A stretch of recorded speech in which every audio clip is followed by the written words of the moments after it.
Hello friends, টেক্সারিং online চ্যানেলে আপনাদের সকলকে জানাই স্বাগতম। আজ ইতিমধ্যেই মোদী সরকার এবং মমতা সরকারের তরফ থেকে গোটা দেশ এবং রাজ্য জুড়ে বেরিয়ে এসেছে একদম 25টি বিরাট বড়সড় আপডেট। আর এক সপ্তাহ পরে গোটা দেশ জুড়ে হতে চলেছে হাই ভোল্টেজ লোকসভা ভোট। আর এই লোকসভা ভোটকে কেন্দ্র করে রীতিমতো বিভিন্ন রাজনৈতিক দল শুরু করে দিয়েছে প্রস্তুতি। ভোট প্রচারে নেমে একের পর এক রাজনৈতিক ব্যক্তিত্ব একে অপরের বিরুদ্ধে কদর্য ভাষায় আক্রমণ করা অব্যাহত রেখেছেন। আর তখনই বাংলায় সমস্ত খেলা ঘুরিয়ে দেবে বিজেপি। ভোটের আগেই বিরাট বড় সমীক্ষা জানিয়ে দিলেন এবার প্রশান্ত কিশোর। শুধু বাংলা নয়, বাংলা সহ আরও 7 রাজ্যের ভোটের ফলাফল কি হতে চলেছে আগে ভাগেই জানিয়ে দিলেন প্রশান্ত কিশোর। একই সাথে এইদিকে আবার অরবিন্দ কেজরিওয়ালের পর এবার মুখ্যমন্ত্রী মমতা বন্দ্যোপাধ্যায়ও যেতে পারেন জেলে। বেরিয়ে আসলো এক গোপন চাঞ্চল্যকর খবর। সাথে সাথে এইদিকে আবার ভূপতিনগর কাণ্ডে সমস্ত অভিযুক্তদের সবাইকে উল্টো ঝুলিয়ে সোজা করে দেওয়া হবে বলে বিস্ফোরক হুঁশিয়ারি দিলেন স্বরাষ্ট্রমন্ত্রী অমিত শাহ। শুধু তাই নয়, অন্যদিকে মুসলিমদের ঈদের আনন্দ এবার মাটি করে দিতে পারে আবহাওয়ার খবর। বৃষ্টি হতে চলেছে রাজ্যের বিভিন্ন জায়গায়। অন্যদিকে এই লোকসভা ভোটকে মাথায় রেখে মুখ্যমন্ত্রী মমতা বন্দ্যোপাধ্যায়ের যদি ব্যক্তিগত তথ্য কেউ জানাতে পারে তাহলে তাকে কোটি টাকার পুরস্কার দেওয়া হবে বলে ঘোষণা করলেন এক বিজেপি নেতা। তার এই মন্তব্যে গোটা দেশ জুড়ে শুরু হয়েছে তুমুল বিতর্ক। একই সাথে অন্যদিকে আবার প্রচারে বেরিয়ে এক মহিলাকে জাপটে ধরে চুমু খেয়ে বিতর্কে জড়ালেন বিজেপির খগেন মুর্মু। এই ঘটনাকে কেন্দ্র করেও তোলপাড় পড়ে গেছে গোটা বাংলায়। দিদিকে আবার শুভেন্দু অধিকারীর বিরুদ্ধে এক গোপন চাঞ্চল্যকর তথ্য ফাঁস করলেন অভিষেক বন্দ্যোপাধ্যায়। শুভেন্দু অধিকারীর কেলেঙ্কারির পরিমাণ প্রায় 1.5 লক্ষ কোটি টাকা। যদিও এইদিকে শুভেন্দু অধিকারীও মুখ্যমন্ত্রী মমতা বন্দ্যোপাধ্যায়ের 2 মন্ত্রীর নিয়োগের গোপন চাঞ্চল্যকর তথ্য ফাঁস করে দিয়েছেন। এবার ফেঁসে যেতে চলেছে মমতার আরো 2 মন্ত্রী। রয়েছে মহুয়া মৈত্র থেকে শুরু করে অধীর চৌধুরী। বাংলার কে কোথায় এবারের ভোটে জিততে চলেছে সেই সমীক্ষা। আজকের ভিডিওতে এই সমস্ত বিষয় নিয়েই থাকবে বিস্তারিত আলোচনা। আর আলোচনা শুরু করার পূর্বে প্রথমেই আমরা চোখ রাখবো আজকের অতি গুরুত্বপূর্ণ বেশ কয়েকটি তাজা হেডলাইন্সের দিকে। তো দেখুন, আজকের হেডলাইন্সে বলা হচ্ছে সরকারি স্কুলের খাতায় মমতার ছবি, রাজ্য এবং মুখ্যমন্ত্রীর বিরুদ্ধে কমিশনে বিজেপি। হরিচাঁদ গুরুচাঁদ ঠাকুরের নাম নেওয়ায় প্রথম শপথ বাতিল করেছেন ধনকড়। ঘোষণা মমতা বালা ঠাকুরের। এত রাগে বোতাম টিপবেন যেন কলকাতায় মমতা দিদির গায়ে কারেন্ট লাগে। মন্তব্য স্বরাষ্ট্রমন্ত্রী অমিত শাহের। সব খেলা ঘুরিয়ে দেবে বিজেপি। প্রশান্ত কিশোর জানিয়ে দিলেন বাংলা সহ 7 রাজ্যের ভোটের ফল। অরূপ বিশ্বাসের মাধ্যমে পাহাড়ের নিয়োগ দুর্নীতির টাকা কলকাতায় এসেছে। বিস্ফোরক শুভেন্দু। বাংলাদেশে ছাত্র আন্দোলন করত, সেখান থেকে নিরাপদ ওনাকে এনেছিলেন। শাহজাহানের অতীত ফাঁস করলেন শুভেন্দু। মন্ত্রী হবার অফার ছিল। চাঞ্চল্যকর দাবি ডায়মন্ড হারবারে প্রার্থী না হওয়া নৌসাদের। জেলে যাবেন মমতা বন্দ্যোপাধ্যায়। বিস্ফোরক তথ্য। সবাইকে উল্টো ঝুলিয়ে সোজা করা হবে। ভূপতিনগর নিয়ে বিস্ফোরক অমিত শাহ। ঈদের আনন্দ ধুইয়ে দেবে বৃষ্টি। কি জানালো আবহাওয়া দপ্তর জানবো। সন্দেশখালী মামলায় সিবিআইকে সিট গঠনের নির্দেশ। সাহায্য করবে রাজ্য পুলিশ। মুখ্যমন্ত্রীর ব্যক্তিগত তথ্য জানাতে পারলে কোটি টাকার পুরস্কার ঘোষণা। বিতর্কে বিজেপির কবিয়াল প্রার্থী। প্রচারে বেরিয়ে মহিলাকে জাপটে ধরে চুমু খেয়ে বিতর্কে বিজেপির খগেন মুর্মু। পাল্টা তোপ তৃণমূলের। রাজ্যে প্রথম দফা নির্বাচনে 263 কোম্পানি কেন্দ্রীয় বাহিনী। গুরুত্ব বিএসএফকেই। ফের বেলাগাম দিলীপ ঘোষ। বললেন কোর্ট ডাকলে যারা যায় না তাদের ঘাড় ধরে এনে সাজা দেওয়া উচিত। শুভেন্দু অধিকারীদের কেলেঙ্কারির পরিমাণ 1.5 লক্ষ থেকে 2 লক্ষ কোটি টাকা। বিস্ফোরক দাবি অভিষেকের।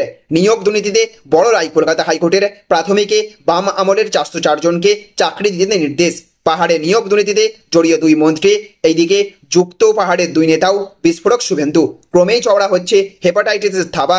দৈনিক মৃত্যু 3,500। সতর্ক করল হু। খুশির ঈদে বৃষ্টির পূর্বাভাস। কোন কোন জেলা ভিজবে জানবো। বিজেপি ক্ষমতায় এলে মাসে 5,000 টাকা সংগ্রামী ভাতার ঘোষণা শুভেন্দুর। কাদের জন্য জানুন। ক্যাম্পাসে পড়ুয়া শিক্ষকদের ঘোরাফেরায় হ্রাস।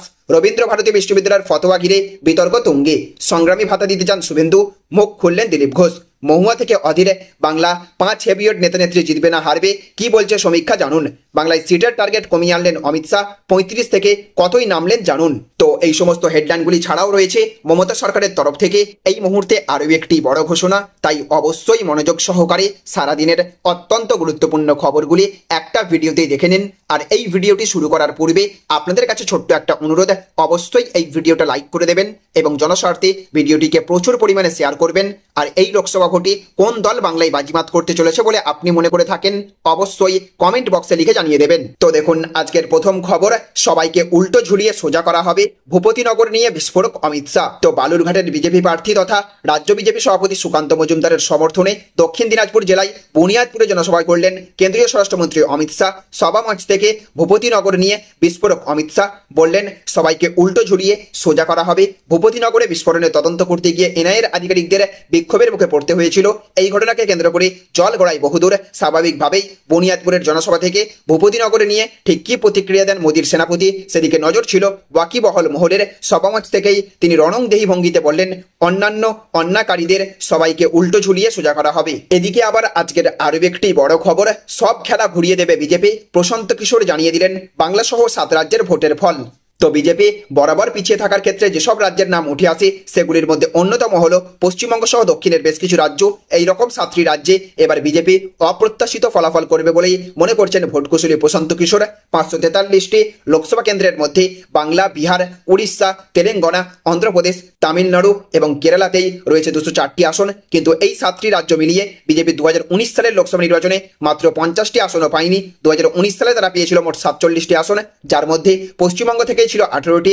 যদি 2014 সালের দিকে তাকানো যায় তাহলে দেখা যাবে এই 7টি রাজ্যে বিজেপি মোট পেয়েছিল 29টি আসন। তবে এই বছর লোকসভা নির্বাচনে এই ছবি পুরোপুরিভাবে বদলে যাবে বলেই মনে করছেন প্রশান্ত কিশোর। পশ্চিমবঙ্গে বিজেপি 1 নম্বর দল হয়ে উঠতে পারে বলেও মনে করছেন প্রশান্ত কিশোর। যদিও তৃণমূল প্রশান্ত কিশোরের এই ভবিষ্যৎবাণীকে পাত্তা দিতে নারাজ এবং তাদের তরফ থেকে দাবি করা হচ্ছে বাংলার মানুষের মন এখনো পড়ে উঠতে পারেননি প্রশান্ত কিশোর। এদিকে আবার আজকের আরও একটি বড় খবর, শুভেন্দু অধিকারীদের কেলেঙ্কারির পরিমাণ 1.5 থেকে 2 লক্ষ কোটি টাকা, বিস্ফোরক দাবি অভিষেকের। তো প্রধানমন্ত্রী নরেন্দ্র মোদী দুর্নীতির বিরুদ্ধে কথা বলছেন। 3 জন নেতৃত্বের নাম বললেন অভিষেক বন্দ্যোপাধ্যায়, তার মধ্যে রাজ্যের বিরোধী দলনেতা শুভেন্দু অধিকারীর নামও রয়েছে। শুভেন্দু অধিকারীদের কেলেঙ্কারির পরিমাণ 1.5 থেকে 2 লক্ষ টাকা, এমন বিস্ফোরক মন্তব্য করলেন তৃণমূলের সর্বভারতীয় সাধারণ সম্পাদক। নির্বাচন কমিশন এবং কেন্দ্রীয় সরকারকে ফের আক্রমণ করলেন অভিষেক বন্দ্যোপাধ্যায়। হুগলির মাটিতে সাংবাদিকদের মুখোমুখি হয়েছিলেন তৃণমূলের সেকেন্ড ইন কমান্ড। গণতন্ত্রকে হত্যা করা সরকার এবং নির্বাচন কমিশনের কাজ, এমনই মন্তব্য করেছেন তিনি। দিল্লিতে তৃণমূল কংগ্রেসের প্রতিনিধি দলের ওপর অন্যায় আচরণ হয়েছে সেই দাবিও করেছেন অভিষেক। পক্ষপাতদুষ্ট আচরণ করা হচ্ছে। এনআইএ এসপিকে কেবল ডেকে পাঠালে হবে না, এনআইএ ডিরেক্টরকে বদল করতে হবে। নির্বাচন কমিশনের দায় এড়াতে পারে না, এই দাবি করেছেন অভিষেক। এদিকে আবার আজকের আরও একটি বড় খবর, পাহাড়ে নিয়োগ দুর্নীতিতে জড়িত 2 মন্ত্রী, যুক্ত পাহাড়ের 2 নেতাও, বিস্ফোরক শুভেন্দু অধিকারী। তো শুধু সমতলেই নয়, পাহাড়েও নিয়োগ দুর্নীতির অভিযোগ উঠেছে, জানিয়ে সিবিআই তদন্তের নির্দেশ দিয়েছে কলকাতা হাইকোর্ট। এই দিন দিল্লি যাওয়ার সময় বিরোধী দলনেতা শুভেন্দু অধিকারী অভিযোগ করেছেন রাজ্যের 2 মন্ত্রী এই নিয়োগ দুর্নীতিতে যুক্ত। বিরোধী দলনেতার অভিযোগ, মন্ত্রী অরূপ বিশ্বাস এবং পার্থ ভৌমিক এই নিয়োগ দুর্নীতিতে জড়িত। এছাড়াও পাহাড়ের 2 নেতা অনিত থাপা এবং বিনয় তামাংও যুক্ত বলে অভিযোগ করেছেন শুভেন্দু অধিকারী। তিনি অভিযোগ করেছেন পাহাড়ে নিয়োগ দুর্নীতিতে আদায় করা টাকা অরূপ বিশ্বাসের হাত দিয়ে কলকাতায় এসেছে। তো দেখুন আজকের আরও একটি বড় খবর, মুখ্যমন্ত্রীর ব্যক্তিগত তথ্য জানাতে পারলে কোটি টাকার পুরস্কার ঘোষণা, বিতর্কে বিজেপির কবিয়াল প্রার্থী। তো ফের বিতর্ক, বিজেপির কবিয়াল প্রার্থী অসীম সরকার এবার ভোট প্রচারের মাঝে মুখ্যমন্ত্রীর ব্যক্তিগত জীবন নিয়ে প্রশ্ন তুললেন তিনি। পুরস্কারের প্রতিশ্রুতিও দিলেন, জানিয়ে তুঙ্গে বিতর্ক। নির্বাচন কমিশনের দ্বারস্থ বর্ধমান পূর্বের জেলা তৃণমূল সভাপতি। লোকসভা ভোটের দামামা বেজে গিয়েছে, প্রচারে ঝাঁপিয়ে পড়েছেন রাজনৈতিক দলের নেতাকর্মী সমর্থকরা। প্রার্থীরা বাড়ি বাড়ি গিয়ে জনসংযোগ করছেন, নিজের এলাকায় নিয়মিত মিটিং মিছিল করছেন। লক্ষ্য একটাই, যত বেশি সংখ্যক মানুষের কাছে পৌঁছানো যায়। পূর্ব বর্ধমানের মেমারির মহেশডাঙ্গা ক্যাম্প এলাকায় সভা করেন বর্ধমান পূর্ব লোকসভা আসনের বিজেপি প্রার্থী অসীম সরকার। কবিয়াল প্রার্থী গানের মাধ্যমে তীব্র আক্রমণ করেছেন তৃণমূলকে। এখানেই থামেননি তিনি, মুখ্যমন্ত্রীর ব্যক্তিগত জীবন নিয়ে প্রশ্ন তুলেছেন তিনি। মুখ্যমন্ত্রীর ব্যক্তিগত তথ্য জানাতে পারলে কোটি টাকার পুরস্কার ঘোষণা করেছেন তৃণমূল নেতাকর্মীদের উদ্দেশ্য করে। এদিকে আবার আজকের আরও একটি বড় খবর, জেলে যাবেন কি মমতা বন্দ্যোপাধ্যায়? তো আপ সাংসদ সঞ্জয় সিং বলেছেন, যদি অরবিন্দ কেজরিওয়াল আজ পদত্যাগ করেন তবে এই লোকেরা আম আদমি পার্টিকে শেষ করে দেবে। আমাদের মন্ত্রীদের জেলে পাঠানো হবে, পাঞ্জাবের মুখ্যমন্ত্রী বাকি আপ মন্ত্রীদের জেলে রাখা হবে এবং তারপর তারা তাদের পদত্যাগ চাইবে। তারা এমকে স্ট্যালিন, রেভান্ত রেড্ডি, কেরালার মুখ্যমন্ত্রী তেজস্বী যাদব, মমতা বন্দ্যোপাধ্যায়, অখিলেশ যাদবকে জেলে ঢোকাবে। তো দেখুন আজকের আরও একটি বড় খবর, বিজেপি ক্ষমতায় এলে মাসে 5,000 টাকা সংগ্রামী ভাতার ঘোষণা শুভেন্দুর, কাদের জন্য জানুন। তো মিথ্যা মামলায় জেল খাটা বিজেপি নেতাকর্মীদের জন্য সংগ্রামী ভাতার ঘোষণা করলেন শুভেন্দু অধিকারী। বিজেপি সরকারে এলে এই ভাতা দেওয়া হবে বলে জানালেন রাজ্যের বিরোধী দলনেতা। বিজেপি বাংলায় ক্ষমতায় এলে 5,000 টাকা করে সংগ্রামী ভাতা দেওয়া হবে বলে ঘোষণা করেছেন শুভেন্দু। নন্দীগ্রামে বিজেপির প্রচার সভা থেকে এই দিন শুভেন্দু এক দলীয় কর্মীকে বলেছেন, আমরা যেদিন সরকার গড়ব তোমায় পেনশন দেব। এরপর শুভেন্দু ঘোষণা করেছেন, যতজনকে জেল খাটিয়েছে বিজেপি যেদিন সরকারে আসবে সবাইকে সংগ্রামী ভাতা দেওয়া হবে। যতজনকে জেল খাটিয়েছে 5,000 টাকা করে সংগ্রামী ভাতা দেব। যে তদন্তকারী অফিসাররা রিপোর্ট দিয়ে জেল খাটিয়েছেন তাদের নাম লেখা থাকলো, হুঁশিয়ারি নয় সতর্ক করে রাখলাম। এদিকে আবার আজকের আরও একটি বড় খবর, মন্ত্রী হবার অফার ছিল, চাঞ্চল্যকর দাবি ডায়মন্ড হারবারে প্রার্থী না হওয়ার নওশাদের। তো মন্ত্রী হবার অফার ছিল নওশাদ সিদ্দিকীর কাছে, ভোটে গরম বাংলায় এবার এমনই চাঞ্চল্যকর দাবি করলেন ডায়মন্ড হারবার থেকে প্রার্থী না হওয়া আইএসএফ চেয়ারম্যান স্বয়ং। TV9 বাংলাকে দেওয়া একান্ত সাক্ষাৎকারে এমনই দাবি করলেন নওশাদ। সাম্প্রতিক অতীতে আইএসএফ তথা নওশাদ সিদ্দিকীর রাজনৈতিক গতিবিধি নিয়ে বিস্তর চর্চা হয়েছে। এমনকি এমনও গুঞ্জন উঠেছে তিনি নাকি তৃণমূলের থেকে আর্থিক সাহায্যও নিয়েছেন।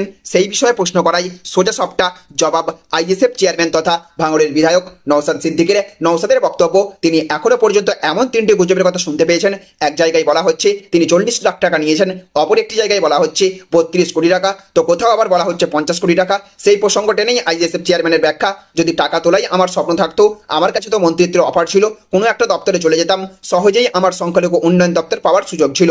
তৃণমূলের থেকে নওশাদ টাকা নিয়েছেন বলে যে গুঞ্জন ছড়িয়েছে সেই অভিযোগ পুরোপুরি উড়িয়ে দিয়েছেন ভাঙড়ের আইএসএফ বিধায়ক। তার মতে যদি টাকা কামানোই অভিপ্রায় থাকতো তাহলে তিনি মন্ত্রিত্বের অফার গ্রহণ করে সহজেই টাকা কামানোর সুযোগ পেতেন। এদিকে আবার আজকের আরও একটি বড় খবর, এত রাগে বোতাম টিপবেন যেন কলকাতায় মমতা দিদির গায়ে কারেন্ট লাগে, ঘোষণা স্বরাষ্ট্রমন্ত্রী অমিত শাহের। তো প্রত্যাশিতভাবেই বাংলার ভোট প্রচারে এসে সন্দেশখালীর প্রসঙ্গ টেনে আনলেন কেন্দ্রীয় স্বরাষ্ট্রমন্ত্রী অমিত শাহ। বালুরঘাটের বুনিয়াদপুরের সভা থেকে মমতা বন্দ্যোপাধ্যায়ের নাম উল্লেখ করে অমিত শাহ বলেছেন, এত রাগে বোতাম টিপবেন যেন কলকাতায় মমতা দিদির গায়ে কারেন্ট লাগে। এই দিন অমিত শাহের ভাষণের বেশিরভাগ অংশ জুড়েই আক্রমণের নিশানায় ছিলেন রাজ্যের মুখ্যমন্ত্রী মমতা বন্দ্যোপাধ্যায়। সন্দেশখালীর মহিলাদের অত্যাচারের প্রসঙ্গ টেনে অমিত শাহের অভিযোগ, সন্দেশখালীর মতো লজ্জাজনক ঘটনা নিয়েও মমতা বন্দ্যোপাধ্যায় রাজনীতি করছেন। এর বিরুদ্ধে জনমতকে এক হবার আহ্বান জানিয়ে অমিত শাহ বলেছেন, বিজেপি অসমে অনুপ্রবেশ বন্ধ করেছে, বাংলার ক্ষমতায় এলে এখানেও অনুপ্রবেশ বন্ধ করা হবে। তাহলে ফ্রেন্ডস বুঝতে পারলেন, এই ছিল আজকের কয়েকটি গুরুত্বপূর্ণ আপডেট। এই ভিডিওটি আপনাদের যদি ভালো লেগে থাকে তাহলে অবশ্যই ভিডিওটিতে এক্ষুনি একটা লাইক করবেন এবং অবশ্যই ভিডিওটিকে রাজ্যের সমস্ত মানুষের কাছে শেয়ার করে সকলকে জানার সুযোগ করে দেবেন। ভালো থাকবেন, সুস্থ থাকবেন। Thank you friends, thank you for watching.